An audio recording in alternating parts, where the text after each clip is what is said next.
सो अभी रिसेंटली काफ़ी सारी एम्स फार्मासिस्ट की वैकेंसी निकली हुई थी, तो इसीलिए मैंने इस वीडियो को बनाया है ताकि आप लोगों को हेल्प मिल जाए कि आपका जो क्वेश्चन पेपर है वो कैसा आता है एंड क्वेश्चन के जो पैटर्न होते हैं वो आपको समझ आ जाए। तो अगर आप मेरे चैनल पर नए हो और इस वीडियो को पहली बार देख रहे हो तो मेरे चैनल को ज़रूर सब्सक्राइब कर लेना, बिकॉज आपको मेरे चैनल पर इसी टाइप की वीडियोज़ मिलेगी फार्मेसी से रिलेटेड। तो अपनी वीडियो को स्टार्ट करते हैं।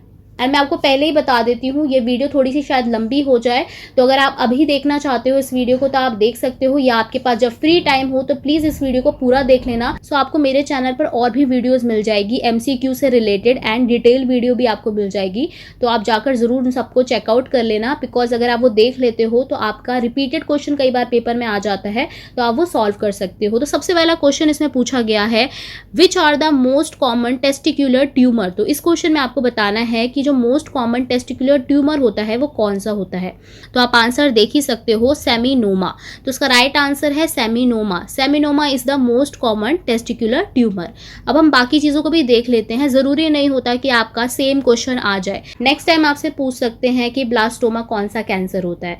तो मैं आपको जस्ट एक ओवरव्यू दे रही हूँ कि आप MCQ अगर सॉल्व कर रहे हो, अगर आपने देख लिया कि इसका आंसर ये है, तो जो बाकी ऑप्शंस होते हैं आप उनको भी एक बार देख लो। मैं सारे तो सॉल्व नहीं करूँगी, मैं कुछ कुछ आपको सॉल्व करके बता दूंगी ताकि आपको पता चल जाए कि आंसर्स के साथ साथ आपको जो ऑप्शंस दिए रहते हैं उनके बारे में भी पता होना चाहिए। अब एक बार हम जान लेते हैं कि टेस्टिकुलर ट्यूमर क्या होता है। ये एक तरह का ग्रोथ होता है। टेस्टिस में जो सेल्स होती हैं, जब उनका ग्रोथ इंक्रीज होने लगता है तो वो ट्यूमर की फॉर्म में आ जाता है। इसी को हम बोलते हैं टेस्टिकुलर ट्यूमर, और ये मोस्ट कॉमन टेस्टिकुलर ट्यूमर होता है सेमिनोमा। एंड टार्टोमा क्या होता है? टार्टोमा एक तरह का कैंसर होता है जो कि ओवरी एंड टेस्टिकल में हो जाता है। एंड ब्लास्टोमा ये भी एक टाइप का कैंसर होता है फीटस का एंड चाइल्ड का। ये मोस्ट कॉमनली जो है चिल्ड्रन में पाया जाता है। सो आप लोग आंसर्स के साथ साथ ये जो ऑप्शंस होते हैं इनको भी ज़रूर देख लिया करो, मे बी शायद नेक्स्ट टाइम इन्हीं में से ही आपका क्वेश्चन आ सकता है। नेक्स्ट क्वेश्चन है आपका, in micro encapsulation process the Wurster process is associated with. Right answer है एयर सस्पेंशन। जो माइक्रो इनकैप्सुलेशन प्रोसेस होता है उसके अंदर जो वस्टर प्रोसेस होता है वो एसोसिएट करता है एयर सस्पेंशन से। क्वेश्चन नंबर 3 में पूछा गया है, which of the following is an unavoidable test in parenteral preparation. इस क्वेश्चन में आपको बताना है जो पेरेंट्रल प्रिपरेशन होती है उसमें इनमें से कौन सा अनअवॉइडेबल टेस्ट है, मतलब ऐसा टेस्ट जो आप अवॉइड ही नहीं कर सकते जब आप पेरेंट्रल प्रिपरेशन बना रहे हो। तो इसका राइट आंसर है स्टर्लिटी टेस्ट। जब भी हम पेरेंट्रल प्रिपरेशन को बनाते हैं तो उसमें स्टर्लिटी टेस्टिंग बहुत ही ज़्यादा इंपॉर्टेंट होती है। बाकी सारे ऑप्शंस भी एक बार देख लेते हैं। सो डिसइंटीग्रेशन टेस्ट जो होता है इसमें हम डिसइंटीग्रेशन टाइम देखते हैं कि हमारी कोई भी जो सॉलिड डोजेस फॉर्म है वो कैसे ब्रेक डाउन हो रही है एंड कितने टाइम पीरियड में हो रही है इनटू स्मॉल पार्टिकल, जैसे टैबलेट हो गया, कैप्सूल्स हो गई। तो इसी तरीके से फ्राइबिलिटी टेस्ट होता है। इसमें हम कंप्रेस टैबलेट्स को या फिर जो अनकोटेड टैबलेट होती हैं उसको एक मशीन में डाल देते हैं और उसका मैकेनिकल शॉक देखते हैं कि वो कितनी जल्दी ब्रेक डाउन हो रहा है। सो ये टेस्ट हम इसीलिए परफॉर्म करते हैं ताकि हम उस टैबलेट की फिजिकल स्ट्रेंथ और उसकी स्टेबिलिटी चेक कर सके, कहीं वो पाउडर तो नहीं लूज कर रही। यूनिफॉर्मिटी ऑफ वेट होता है, ये किस लिए परफॉर्म किया जाता है, इसका आंसर आप लोग कमेंट बॉक्स में मुझे ज़रूर बताना। अब क्वेश्चन नंबर 4 देख लेते हैं। इसमें पूछा गया है, which of the following is a preferential COX-2 inhibitor. So सबको इसका आंसर पता होगा। ये क्वेश्चन तो मतलब बहुत ज़्यादा ही रिपीट होता है। इसका राइट आंसर है मेलॉक्सिकेम।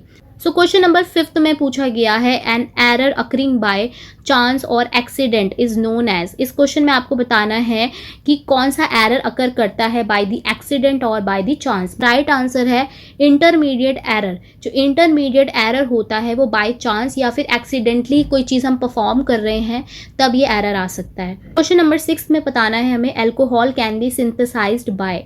सो एल्कोहल कैसे सिंथेसाइज्ड होता है इसमें हमें वो बताना है। सो इसका राइट आंसर है ग्रिग्नार्ड रिएक्शन। ग्रिग्नार्ड रिएक्शन के थ्रू जो है एल्कोहल सिंथेसाइज्ड होता है। सो क्वेश्चन नंबर 7 में पूछा गया है, trypsinogen and chymotrypsinogen are activated by. ये दोनों चीज़ जो हैं कैसे एक्टिवेट होती हैं, तो it is activated by enterokinase. तो ये जो क्वेश्चन है बहुत ज़्यादा इंपॉर्टेंट है। ESIC एंड CGHS में ये 2 बार पूछा गया है, तो आप इस क्वेश्चन को एक बार अच्छे से देख लेना। क्वेश्चन नंबर 8 देख लेते हैं आप, which of the following is a non adrenergic neuron blocking agent.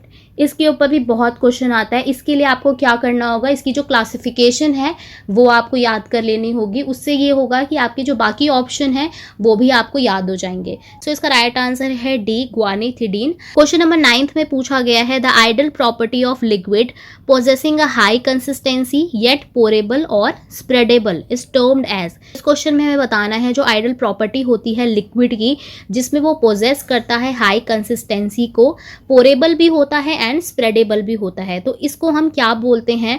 तो इसका राइट आंसर है थिक्सोट्रॉपी। क्वेश्चन नंबर 10 में पूछा गया है, which of the following filter aid material is disadvantages since it is expensive.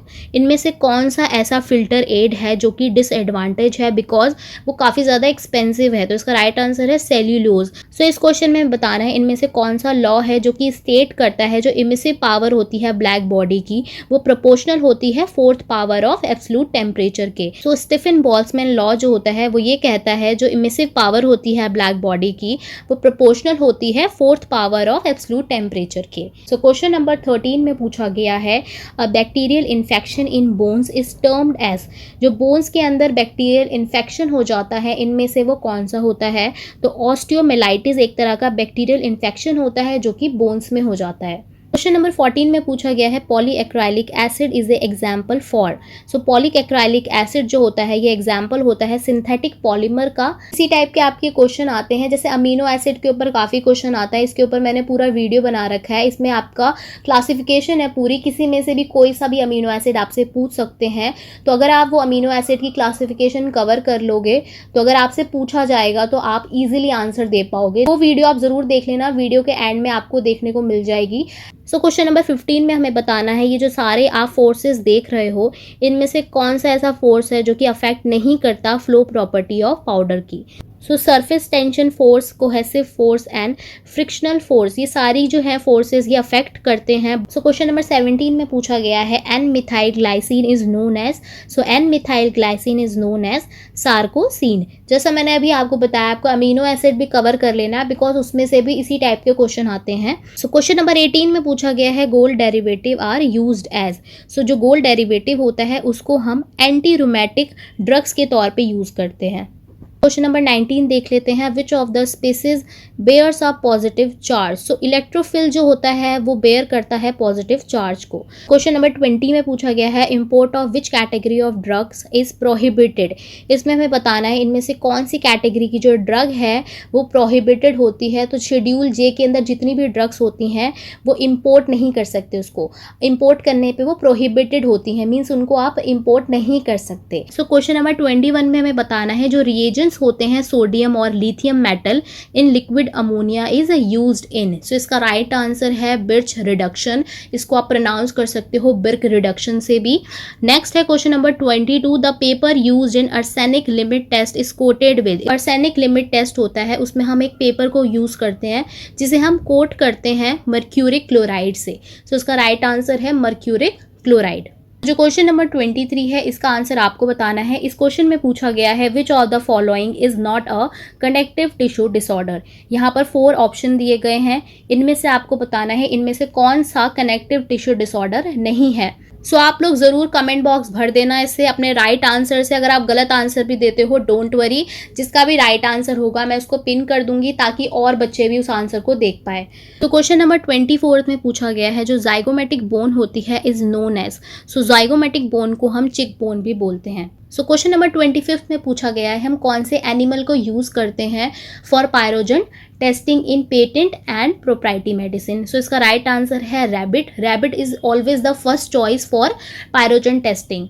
Question number 26 में पूछा गया है, a provision applicable to vaccine, toxins, antisera etcetera is deposited in. तो इस क्वेश्चन को भी काफ़ी ज़्यादा घुमा के पूछ दिया गया है, बहुत ही सिंपल सा क्वेश्चन है। तो देखो अगर आपको बाकी शेड्यूल याद होंगे, जैसे शेड्यूल बी में क्या होता है, शेड्यूल सी में क्या होता है, देन आप ऑटोमेटिकली इसका आंसर दे पाओगे। सो इसका राइट आंसर शेड्यूल एफ है। इसमें प्रोविजन एप्लीकेबल होते हैं to vaccine, toxin and antisera. So question number 27 में हमें बताना है जो स्ट्रेचिंग वाइब्रेशन होती है IR स्पेक्ट्रोस्कोपी में वो कौन सी होती है। सो उसका राइट आंसर है सिमेट्रिक। सो नेक्स्ट क्वेश्चन में पूछा गया है जो एम्फोटेरिसिन बी होती है वो कौन सी एंटीबायोटिक होती है। So that is polyene antibiotic. इसके लिए आपको एंटीबायोटिक की क्लासिफिकेशन याद करनी होगी। तो इस क्वेश्चन को सॉल्व करने के लिए आपको एंटीबायोटिक की क्लासिफिकेशन याद करनी होगी। ज़रूरी नहीं है कि आपसे दोबारा एम्फोटेरिसिन बी ही पूछ ले, आपसे मैक्रोलाइड एंटीबायोटिक भी पूछ सकता है। तो इसके लिए आप पूरा जो है एंटीबायोटिक की क्लासिफिकेशन कर लेना। सो क्वेश्चन नंबर 29 में हमें बताना है life span of erythrocytes. So life span कितना होता है एरिथ्रोसाइट्स का 120 डेज। क्वेश्चन नंबर 13 में पूछा गया है which hydrophilic material is used as a retardant in the matrix tablet formulation. इनमें से कौन सा हाइड्रोफिलिक मटेरियल है जिसे हम यूज़ करते हैं as a retardant in matrix tablet formulation. So इसका राइट आंसर है methyl cellulose. Methyl cellulose use as a retardant. Okay, so last question देख लेते हैं, क्वेश्चन नंबर 31। इसका आंसर भी आप लोगों को बताना है, कमेंट बॉक्स भर देना बच्चों। इसमें आपको बताना है epicardium otherwise known as, epicardium को हम और क्या बोलते हैं। सो क्वेश्चन नंबर 31 का आंसर भी आप लोग दे देना। सो अब इस वीडियो को यहीं एंड कर देते हैं। नेक्स्ट पार्ट भी आप लोग ज़रूर देखना, और नेक्स्ट पार्ट देखने के लिए आपको मेरे चैनल को सब्सक्राइब करना होगा। और अगर आपको ये वीडियो अच्छा लगा हो तो वीडियो को ज़रूर लाइक कर देना। Thanks for watching.